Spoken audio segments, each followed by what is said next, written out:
I have seriously been getting some mileage on my Kobo this month and I love it.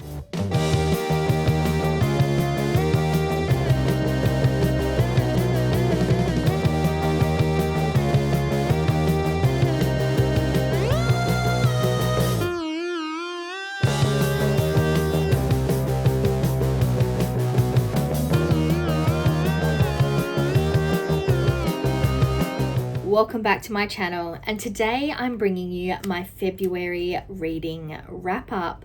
So these will be all the books I read throughout the month of February, and then we will go through my book bracket for the month. Just a reminder that all my additional reading stats will be in my Bingo Board from Hell videos. And I'll have the first video for that series linked up in the cards and down in the description. But let's jump in and talk about the books I've managed to read in February. I actually managed to read 5 books in February, which is 2 additional books to last month, which I'm very pleased about, especially considering it was a short reading month. First up, I finished The Last Pendragon by Sarah Woodbury. I did read this one on my Kobo. And it was the first book in a series, which is very much an Arthurian fantasy.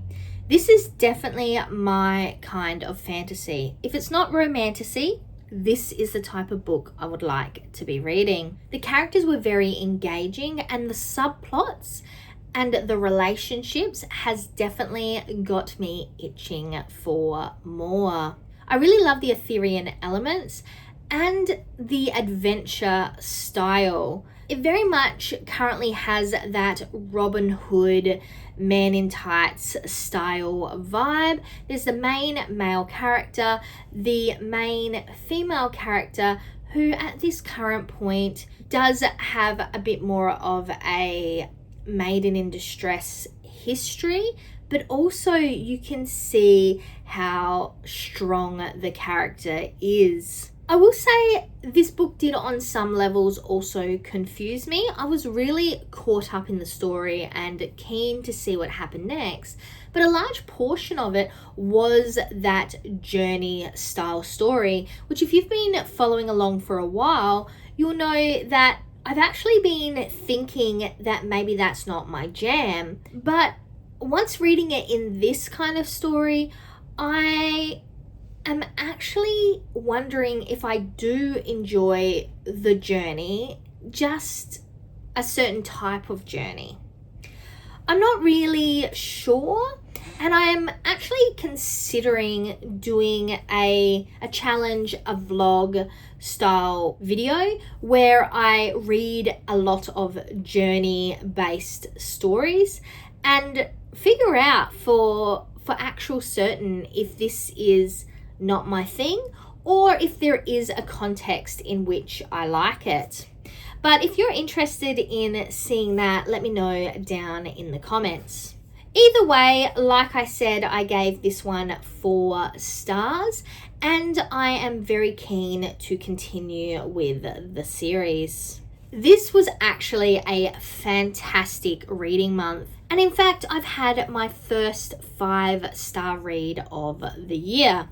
And that was King of Dirt by Holden Shepherd. In this book, we follow our main character, Jack, who has come from a traditionally Catholic religious background from an Australian-Italian family who is really fighting against his self. It is set in Australia, specifically in Western Australia. Jack is very much closeted at the start of the book, and there is a lot of internal homophobia that he is dealing with.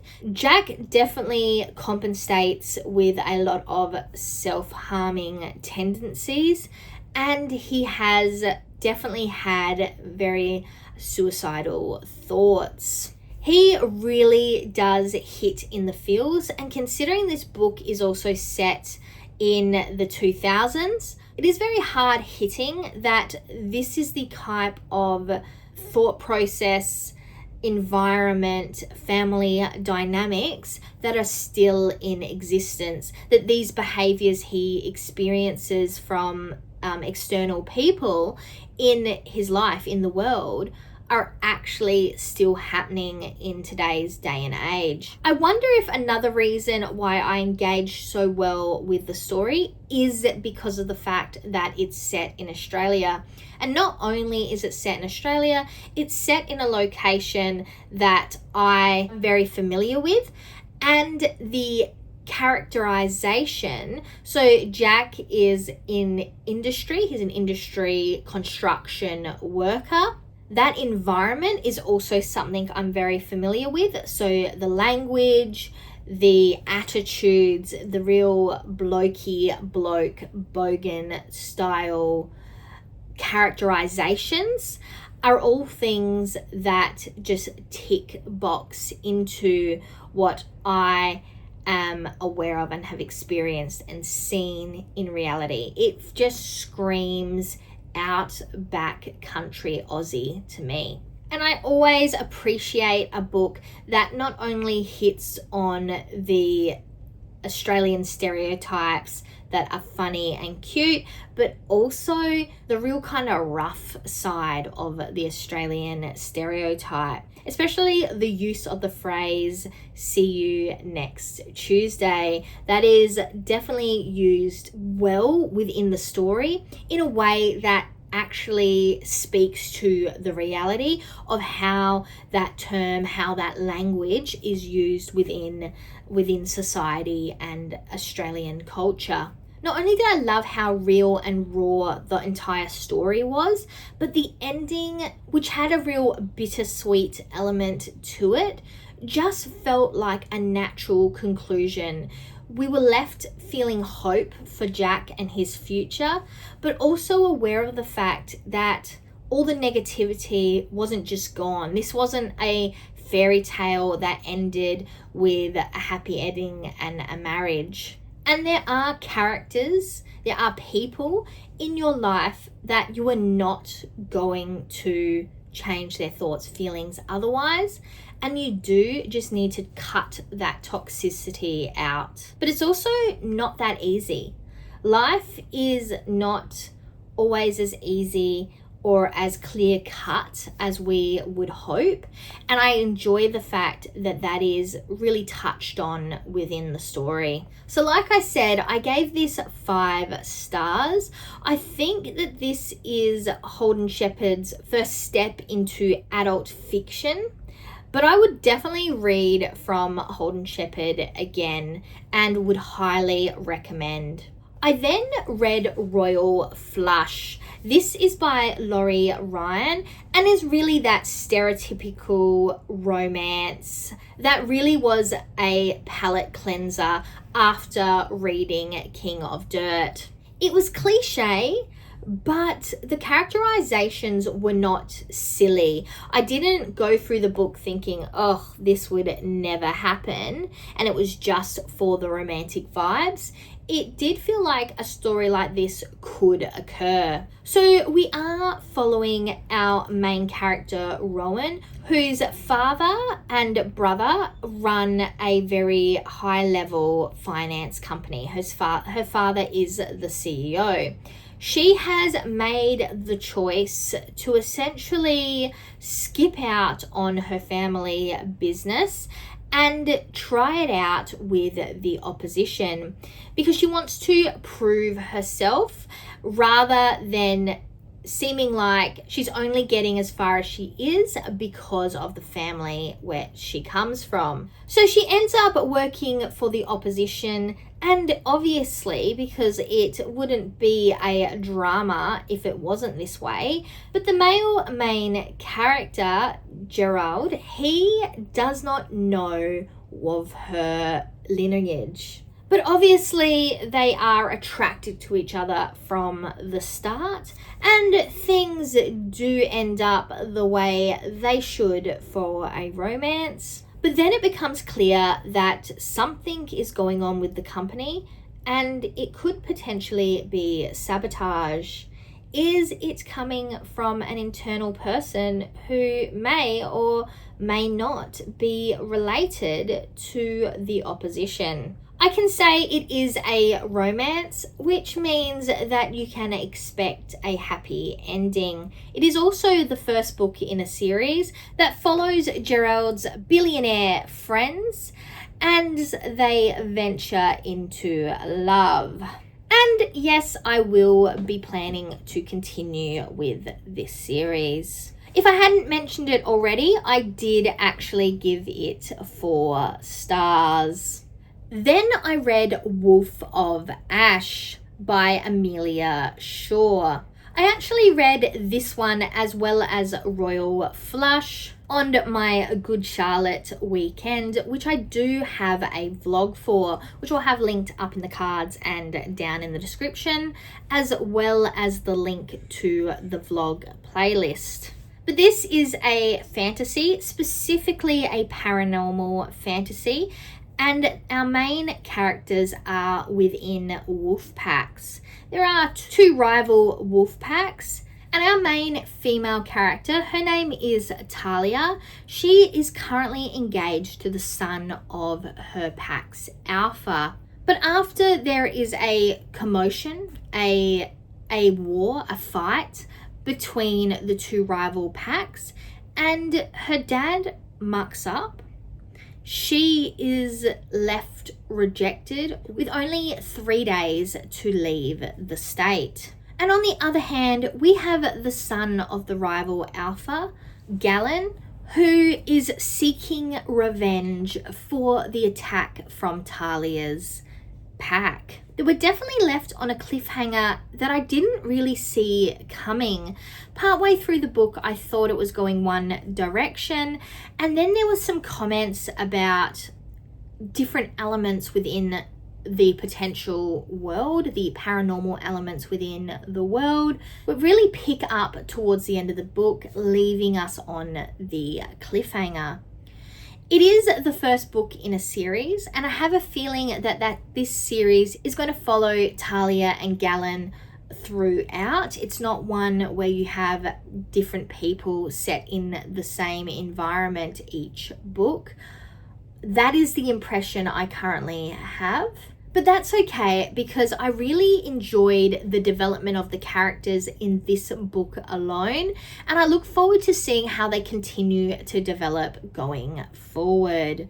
So I once again will be continuing with this story, and I also gave this one 4 stars. Last but not least, I read Gluttony by Hayley Anderton. This is the second book in the Last Girls on Earth series, which follows 3 main female characters who are trying to survive in dystopian England, but are from different parts of the community. So you have one who is actually part of the soldiers from the opposition. You have one who has joined a rebellion, and another who is trying to make it out of the pits and just survive with their friends. So far, I am enjoying all 3 stories within the main book. I would say there are different elements of each story that has me intrigued, but I have to say that Riley, the one from the pits, is currently my favorite sub-story. I'm definitely excited to continue with this series, which each book seems to be named after one of the 7 deadly sins. I gave this one 4 stars as well, and will definitely be continuing. So like I said, this was a fantastic reading month. I had all 4 and 5 star reads, but I do really wonder, is that correct overall with all these 4-star reads, or is this just the mood I was in? Am I just enjoying the vibe enough that I'm giving 4 stars out like they're stickers? I'm not really sure, because the way I kind of give my star rating isn't actually based on anything. It's just how I feel once I've finished reading the book. I kind of go, did I feel super excited by that? Did I love it? Am I sad to see it end? Then yes, it's 5-star. Did I really like it and enjoy it and want to continue with it? Potentially that's a 4-star. But then 3-star books I really enjoyed too, and I want to see what happens, but I didn't love them. I don't yet really have much, I guess, consistency with how I give my star rating. So that's probably something I need to consider in the future if I want to review how I rate my books. But let me know down in the comments how you rate your books, and if you can give me some tips and tricks on how to make sure I've got more consistency with my ratings. But now moving on to my book bracket. If you come along for last month's reading wrap up, you'll know that I'm doing a book bracket throughout the year. That means each month I pick my favorite book of the month. And then essentially, as we get further into the year, they face off against each other until I have a book of the year. So for the month of February, you will not be surprised to hear that King of Dirt is my book bracket book. I am very excited to continue with this, and I look forward to seeing if 2026 is going to be similar to 2025, where I actually read my book of the year at the start of the year. Or is this going to be a scenario where something else pops up throughout the year that's going to basically overtake everything else? But that's all I have for you today. So I'm Verity. This was my February reading wrap up. And now to the outro.